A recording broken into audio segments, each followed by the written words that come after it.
گھر میں داخل ہوتے مسکراتے چہرے کے ساتھ. تو جو مسکراتے چہرے کے ساتھ گھر میں نہیں آ رہا تو وہ جو مرضی اخلاق کی پر باتیں کر لے اور اخلاق کی رٹ لگا لے, اخلاق پہ مضامین لکھ دے ہے بھائی, اور دوستوں کے ساتھ صبح شام دعوت کرے, عیدی سینٹر میں بھی بکرے دے اور یہ بھی کرے وہ بھی کرے, وہ بھائی وہ شریعت اس کے اخلاق کو نہیں مانتی ہے. بیوی بچے پہلے ہیں, ماں پہلے. ماں اور باپ کا تو شریعت نے کہا کہ بھائی جتنی مٹھاس لوگوں سے بات چیت کرنے میں ہے نا, اس سے کئی گنا زیادہ میٹھا ڈال کے نا اپنی زبان میں ابا سے بات کیا کرو. اور حدیث میں آتا ہے کہ جب ابا سے مٹھاس سے بات کرو نا, جتنے مٹھاس سے ابا سے جب بات کرو تو اتنا میٹھا لہجہ ہو کہ عام پبلک سے بات کرتے ہوئے جتنے چمچ چینی کے آپ نے استعمال کیے وہ کئی چمچ آپ چینی کے گھول دو اپنے کلام میں, اپنے کلام میں, اپنے الفاظ میں کئی گنا چینی گھول دو. اور باپ اگر بوڑھا ہے تو ٹھیک ٹھاک چینی ڈالو اس میں, اپنے کلام میں کئی چمچ چینی کے 10 چمچ چینی کے گھول کے ابا سے بات کیا کرو. اور صحیح حدیث میں آتا ہے کہ جب ماں سے بات کرو نا تو ابا سے بات کرتے ہوئے اپنے کلام میں اگر 10 چمچ گھولے تھے تو اماں سے بات کرتے ہوئے 30 چمچ چینی ڈالو اس میں, 3 گنا. نہیں آ رہی بات؟ من احق الناس,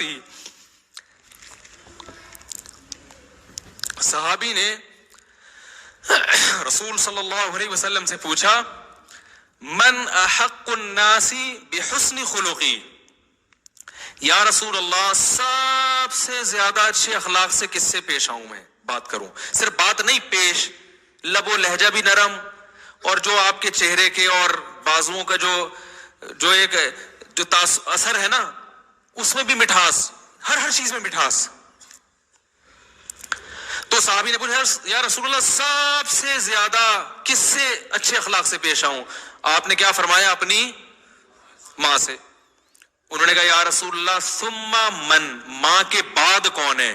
یہ نہیں پوچھا کہ اور بھی ماں کا حق ہے, ماں کے بعد والا نمبر بتائیں کس کا ہے. آپ نے فرمایا امک, اس کے بعد بھی تمہاری ماں. کیا مطلب؟ جتنے چمچ چینی کے ماں سے بات کرتے ہوئے اپنے کلام میں گھولے تھے نا, اب جو چینی کے کچھ چمچ باقی رہ گئے ہیں وہ بھی کس میں ڈال دو, وہ بھی ماں سے کلام کرتے ہوئے اسی میں گھول دو. صحابی نے تیسری مرتبہ پوچھا ثم من, یا رسول اللہ اس کے بعد تیسرے نمبر پہ کون ہے؟ بلاغت دیکھو یار کلام کی. صحابی یہ یعنی گویا بزبان ثم کا مطلب ہوتا ہے اس کے بعد, یعنی گویا صحابی کہہ رہے ہیں یا رسول اللہ ماں کا حق پتہ چل گیا, ماں کا نہیں پوچھ رہا, اب ماں کے بعد والا بتائیں مجھے. لیکن نبی ان کے سوال کو کیا کر رہے ہیں؟ سوال جو آپ کا جواب ہے وہ سوال کے مطابق نہیں ہے, نبی کا جو جواب ہے وہ سوال کے مطابق نہیں ہے. اور یہ کلام میں عیب ہے, جو پوچھا جا رہا ہے آپ اس کے علاوہ کوئی اور جواب دیں, یہ اچھا کلام نہیں کہلاتا. تو بتاؤ نبی ایسا کر سکتے ہیں کہ غلط بات کریں؟ اصل میں یہ بظاہر اچھا نہیں ہے, لیکن یہ جواب بہت زیادہ اچھا ہے, ٹھیک ہے نا, یہ بتانے کے لیے کہ تم سوال نہیں پوچھو گے پھر بھی میں دوسرے نمبر پہ بھی تمہاری ماں ہی کو ڈال دوں گا. تو صحابی نے پوچھا یا رسول اللہ دوسرے نمبر پہ سب سے زیادہ اچھے اخلاق سے کس سے پیش آؤں؟ آپ صلی اللہ علیہ وسلم نے فرمایا امک, دوسرے نمبر پر بھی کون ہے؟ ماں. پھر صحابی نے پوچھا یا رسول اللہ ثم, چلو 2 دفعہ ہو گئی ماں, اب بتائیں ماں کے بعد کون ہے, یعنی ماں کے علاوہ اب تیسرے نمبر پہ کون ہے؟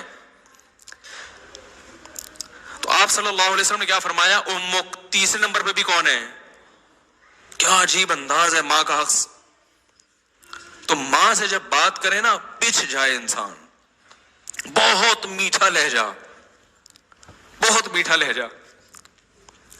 پھر صحابی نے پوچھا یا رسول اللہ ثم من, اس کے بعد فرمایا دوست نہیں, ایئر ہوسٹس نہیں, باس نہیں, گرل فرینڈ نہیں.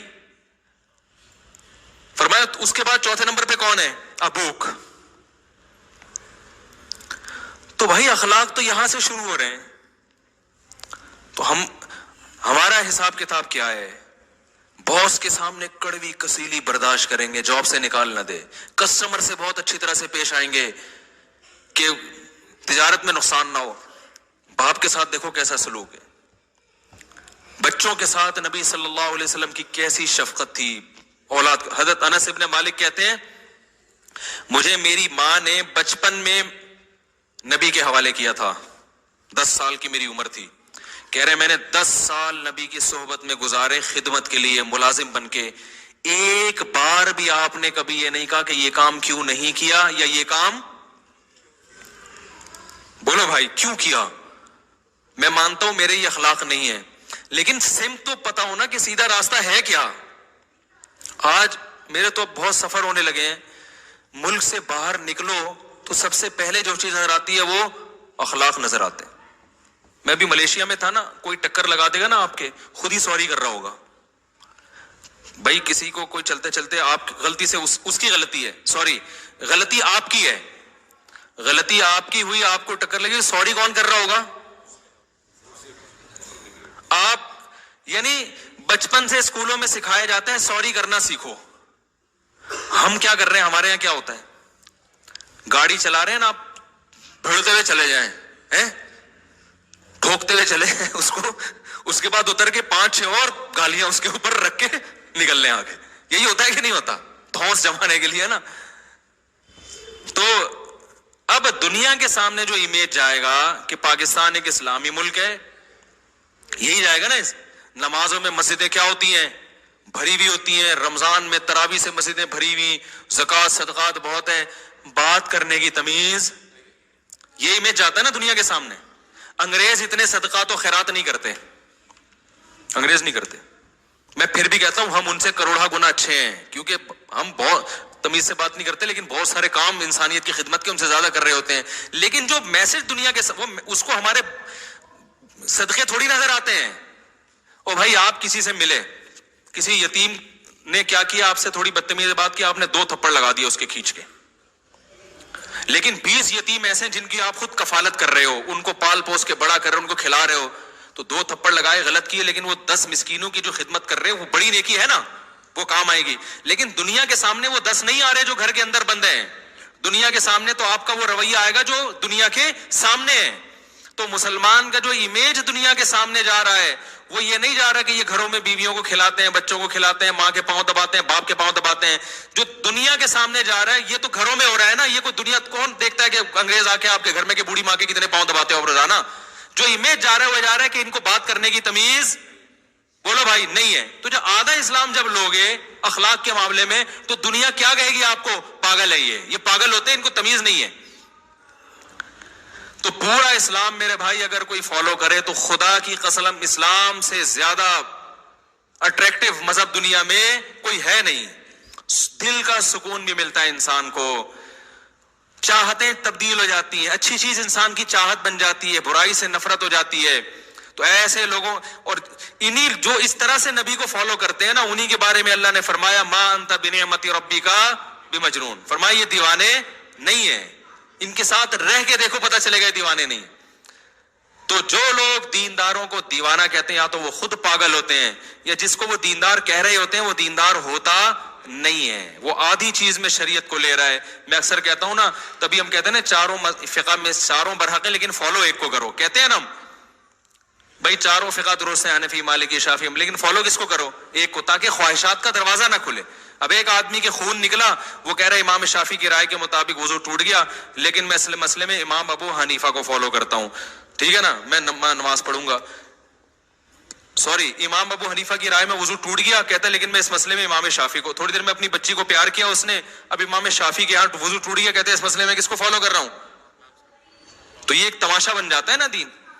تو جب فقہ کے بارے میں ہم یہ کہتے ہیں بھائی ایک کو فالو کرو, تو مذہب بھی پھر مذہب تو بہرحال اسلام ہی کو فالو کرنا پڑے گا, اس میں آپ کے پاس دوسرا آپشن نہیں ہے. شادی بیاہ میں نکاح تو مولوی صاحب پڑھا رہے ہیں, باقی ساری رسومات کس کے حساب سے ہو رہی ہیں, ہندوؤں کے ساتھ. جب وہ کرنی ہے تو پنڈت سے پڑھوا لیتے بھائی, پنڈت بھی تو آرڈر پہ مل جاتے ہیں آپ کو نکاح, پنڈت پڑھائیں گے آپ کا نکاح. بے شک مسلمانوں کہنے کوئی بات نہیں, وہ آئیں گے آ کے گوائیں گے نا, پتہ نہیں کیا پڑھتے ہیں, ہماری سمجھ میں آتا نہیں, لیکن بہرحال کچھ پڑھ رہے ہوتے ہیں. بول رہے بھاگ جا, تیرے کو موقع پتری سے بھاگ نکل لے.